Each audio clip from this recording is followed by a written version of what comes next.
Welcome viewer and aspirant. Environment ecology has been the very interesting subject. लेकिन जब कभी questions आते हैं तो उसको सॉल्व करने में बड़ी दिक्कत होती है. तो I bring you some MCQ on environment ecology और उसके साथ ही हम लोग इन्वायरमेंट इकोलॉजी के कॉन्सेप्चुअल पार्ट को कवर करेंगे और साथ में इससे जुड़े हुए फैक्ट्स को भी ऐसे कुछ प्रिपेयर करेंगे ताकि एग्जाम में इनको बनाने में कोई दिक्कत ना हो. तो let us start our first set on environment and ecology. पहले को देखेंगे और ये बाइलिंगुअल हैं सारे कॉन्सेप्ट को साथ में मैं बताता चलूंगा. आते हैं पहला क्वेश्चंस लेते हैं कि identify the incorrect statement regarding biosphere. जैव मंडल के बारे में करेक्ट स्टेटमेंट की पहचान करें. देखो सबसे पहले आपको जैव मंडल क्या है इस बात को समझना होगा कि जैव मंडल या biosphere refers the area the region where life exist. पृथ्वी का कोई ऐसा क्षेत्र जहां पर लाइफ एग्जिस्ट करता है, मतलब पेड़ पौधे ह्यूमंस ये सब दिखाई पड़ते हैं, इसी को कहा जाता है बायोस्फीयर. लेकिन ये कब होगा? जब इसके लिए पानी अवेलेबल हो, मतलब हाइड्रोस्फीयर हो, यहाँ पर एटमॉस्फेयर गैसेस हो और सॉलिड सरफेस लिथोस्फीयर का हो. तो जहां कहीं लिथोस्फीयर हाइड्रोस्फीयर और हमारा एटमॉस्फेयर ज्वाइन करता है, लाइफ के लिए सुटेबल कंडीशंस डेवलप होते हैं और इसी एरिया में जीवन पाया जाता है जिसे बायोस्फीयर कहा जाता है. अब इस अंडरस्टैंडिंग के साथ हम लोग अपने क्वेश्चंस को सॉल्व करें कि इसमें स्थल मंडल, जल मंडल और वायुमंडल शामिल हैं. It includes lithosphere, hydrosphere and atmosphere. Life is present in all region of earth. जीवन पृथ्वी के सभी क्षेत्रों में मिलता है. Hostile condition at pole limits the life. ध्रुवों पर प्रतिकूल परिस्थितियां जीवन को सीमित करती हैं. It contains both living organism and dead organic material. इसमें जीवित और मृत जैविक पदार्थ दोनों शामिल हैं. अब आते हैं कि इसमें गलत क्या लग रहा है. सबसे पहला कि it includes lithosphere, hydrosphere, atmosphere. बात तो सही है, तीनों यहाँ पे रह रहा है. दूसरा, life is present in all region of earth. ऐसा कुछ लग रहा हो कि भाई पृथ्वी के हर एक रीजन पे लाइफ नहीं मिलता है. आप अगर अपने अर्थ को देखते हैं तो हमारे पोलार रीजन पर बहुत कम बायोडाइवर्सिटी दिखती है. जो हमारे डिजर्ट एरिया, सब ट्रॉपिकल एरिया के हैं, वहाँ पे भी बायोडाइवर्सिटी कम हो जाती है. और जब हम पृथ्वी के अंदर जाते हैं, मीन्स टूवर्ड अर्थ सेंटर, तो वहां पर लाइफ धीरे धीरे न केवल कम होता है बल्कि खत्म ही हो जाता है. तो ये कहना कि पृथ्वी पर हर जगह लाइफ एग्जिस्ट करता है, दैट इज रॉन्ग, ये गलत है. तो हमारा ऑप्शन बी गलत होगा. जहां तक ध्रुवों की बात है तो ये सही है. ध्रुवों पर टेम्परेचर बहुत कम होता है, इससे मेटाबॉलिज्म पे इम्पैक्ट होता है, प्लांट के फोटोसिंथेसिस पे इम्पैक्ट होता है और कुल मिलाकर हम देखते हैं वहां पर जो है जीवन को सीमित किया जाता है कंडीशंस के द्वारा. अगेन इसमें जीवित और मृत दोनों पदार्थ शामिल हैं. तो ये ध्यान रखना है, पृथ्वी के हर एक जगह पर लाइफ नहीं मिलता है. दूसरे क्वेश्चंस को लेते हैं. The term ecology was first used by. पारिस्थितिकी शब्द का प्रयोग पहले किसने किया था? कई सारे एग्जामों में ये क्वेश्चन आ चुका है. जिन्होंने भी प्रीवियस ईयर घटना चक्र वगैरह सॉल्व किया होगा, they know it very well. अब आओ कि इकोलॉजी अगर हम देखें तो ये कोई नया टर्म नहीं है, बल्कि इसको बहुत पहले ही एक जो स्कॉलर थे उनका नाम था अर्नेस्ट हैकर. इन्होंने अर्ली 19th सेंचुरी के आसपास ही इसका यूज करना स्टार्ट कर दिया. और इन्होंने कहा कि भाई जैसे बायोलॉजी है, जैसे हमारे फिजिक्स हैं, जैसे जूलॉजी है, इसी तरह से एक dedicated stream of science develop हो और इसी साइंस में हम लोग हमारे जो इकोसिस्टम्स हैं इसके डिटेल को करें और इसको समझें. तो यही इकोलॉजी जो स्टडी ऑफ इकोसिस्टम है, इसको पहली बार यूज किया था अर्नेस्ट हैकर ने. आते हैं अगला कि फादर ऑफ मॉडर्न इकोलॉजी, ये किसको कहा जाता है? आधुनिक पारिस्थितिकी के जनक कौन है? ये भी क्वेश्चंस कई बार आ चुके हैं, रिपीट हो चुके हैं. तो हम लोग कॉन्सेप्चुअल क्वेश्चंस भी सॉल्व करेंगे और फैक्चुअल भी. देखो अगर हम लोग इकोलॉजी को देखें तो इकोलॉजी का बिगनिंग हम ट्रेस कर सकते हैं एरिस्टोटल के टाइम से ही. एरिस्टोटल ने भी बहुत सारे काम किए हैं बायोलॉजी, बॉटनी, जूलॉजी वगैरह पे, लेकिन बाद में चलकर हम देखते हैं हम्बोल्ट, इनका बहुत बड़ा कंट्रीब्यूशन रहा इकोलॉजी को समझने में। लेकिन हम्बोल्ट साहब जो थे, उन्होंने उस समय दिया जब हमारे अंडरस्टैंडिंग्स कम थे। बाद में इसको फिर से रिवाइव करता है जो आधुनिक पारिस्थिति है, इसको ऑडम रिवाइज करता है यूजीन ऑडम, और इन्हें ही कहा जाता है कि ये आधुनिक परिस्थिति के जनक हैं। ओवरऑल अगर हम कहें कि फादर ऑफ इकोलॉजी कौन है, तो ये है हमारे अलेक्जेंडर वान हम्बोल्ट। लेकिन अलेक्जेंडर वान हम्बोल्ट जो थे वो पुराने थे, नई पीढ़ी को गाइड करते हैं हमारे यूजीन ओडम। तो आपको ये समझना है यूजीन ओडम हमारे पारिस्थिति के, आधुनिक पारिस्थिति के जनक हैं। अब आते हैं Greek word oikos in ecology refers to. देखो, जब इकोलॉजी वर्ड यूज होता है तो ecology is combination of two word, eco plus logy, दो वर्ड्स को मिला के बनता है। Eco derived from the Greek word oikos, यही इको वर्ड ग्रीक ओइकोस से बना है। और लॉजी वर्ड अलग है। लॉजी का मतलब होता है स्टडी, पढ़ना, अध्ययन करना। ओकियोस, अब ओइकोस को अगर देखें तो इसका क्या मतलब है, इसका मतलब है हाउस, घर।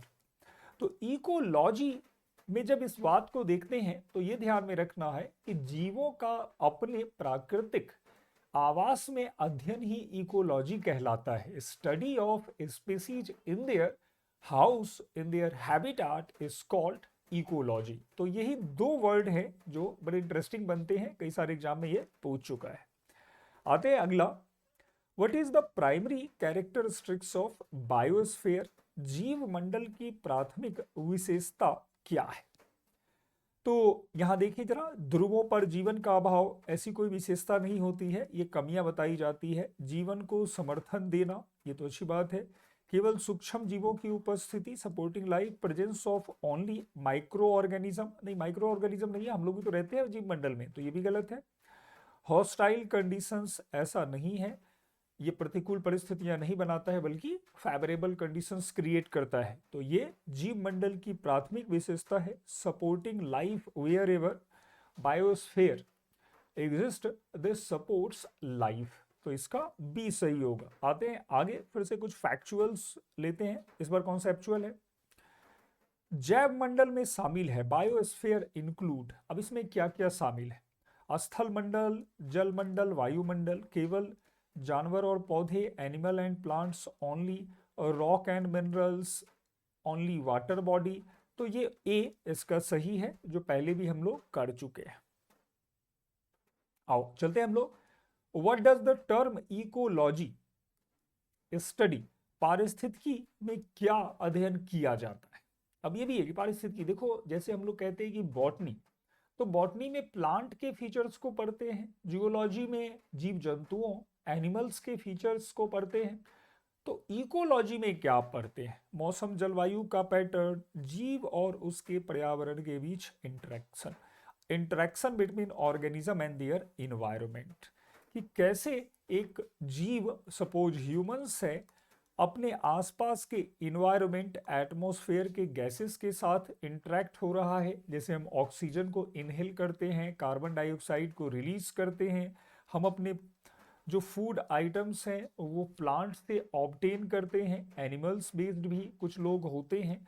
तो कुल मिलाकर हम अपने इंटरेक्शंस को ही इस इकोलॉजी में पढ़ते हैं कि जीव अपने पर्यावरण के साथ किस तरह से बात कर रहा, किस तरह से एक इंटरेक्शन कर रहा है, उसके बीच में उसका क्या कम्युनिकेशन बन रहा है।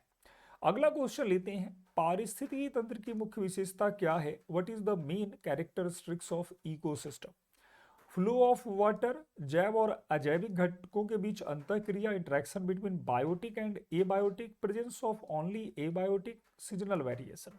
तो B is the correct answer, interaction between biotic and abiotic component. अभी देखा हमने कि कैसे ह्यूमंस एयर, हम लोग ऑक्सीजन लेते हैं अपने एटमॉस्फेयर से, कार्बन डाइऑक्साइड को एटमॉस्फेयर में रिलीज करते हैं, और प्लांट वगैरह। तो अगर हम कहें कि इसकी क्या विशेषता है, तो एक इंटरेक्शन यहाँ पे चलता रहता है, जो हमारे नॉन लिविंग थिंग्स हैं और लिविंग थिंग्स हैं वो सब जीवों के साथ इंटरेक्ट होते हैं। मछली जल की रानी है, तो पानी में देखो जब मछली जाती है तो वो कुल मिला के पानी में ही रहती है, वो एक एबायोटिक फैक्टर है, लेकिन वहाँ मछली बहुत सारे जीवों को खाती है, दैट इज बायोटिक। तो किस तरह से इनका अपना मैकेनिज्म चल रहा है, इसी को हम लोग इकोलॉजी कहते हैं।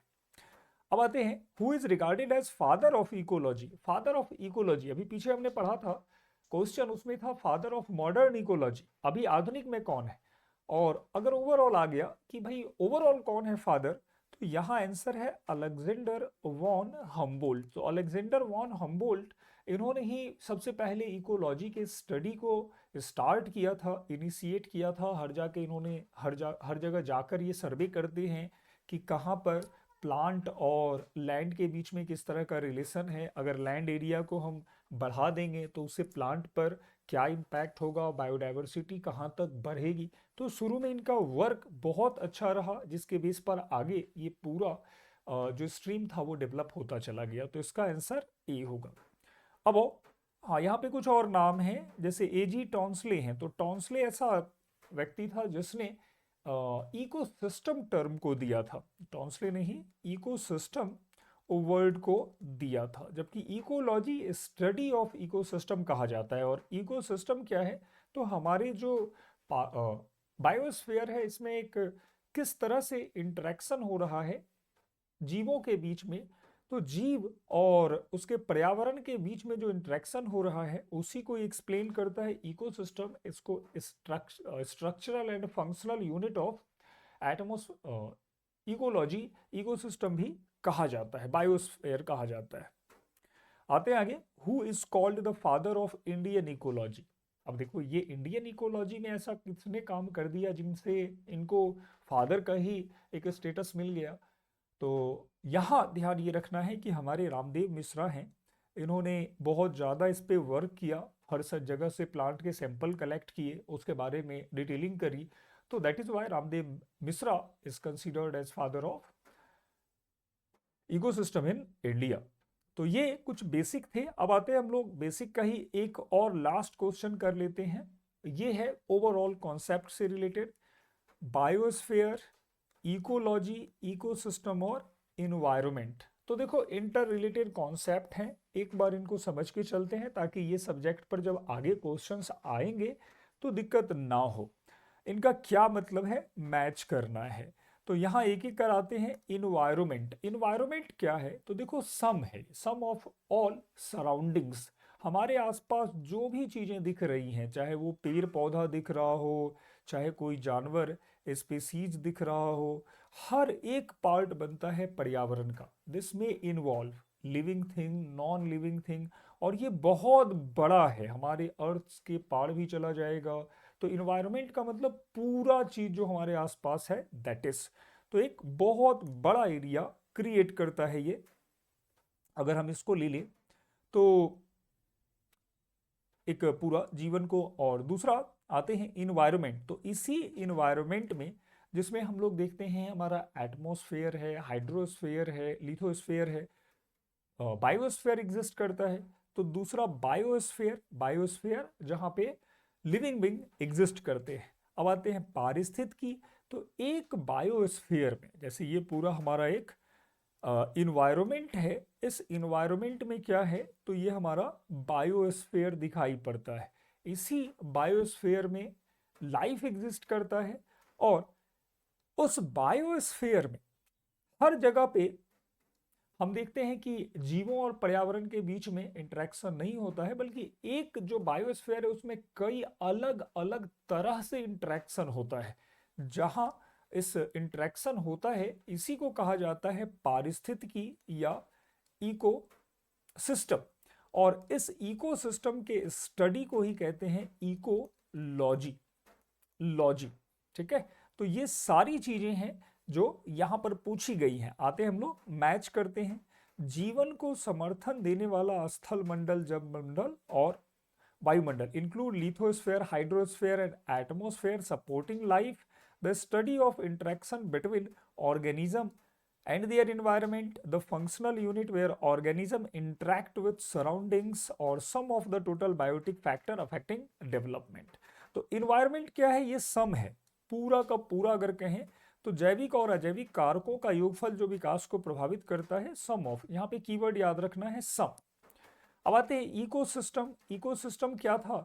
तो इकोसिस्टम एक ऐसा फंक्शनल यूनिट है जो जिसमें हमारी जो ऑर्गेनिज्म है वो दूसरे के साथ इंटरेक्ट करते हैं। कैसे इंटरेक्ट करते हैं? तो देखो, प्लांट जो हमारा प्राइमरी प्रोड्यूसर है वो एक्सट्रैक्ट करता है मिनरल वाटर ग्राउंड से, फोटोसिंथेसिस करता है और हमारे लिए फूड प्रिपेयर करता है, फल देता है, सब्जियां देता है, जिसको हम लोग लेते हैं। तो यही स्ट्रक्चरल फंक्शनल सिस्टम कहलाता है इकोसिस्टम, इकोलॉजी।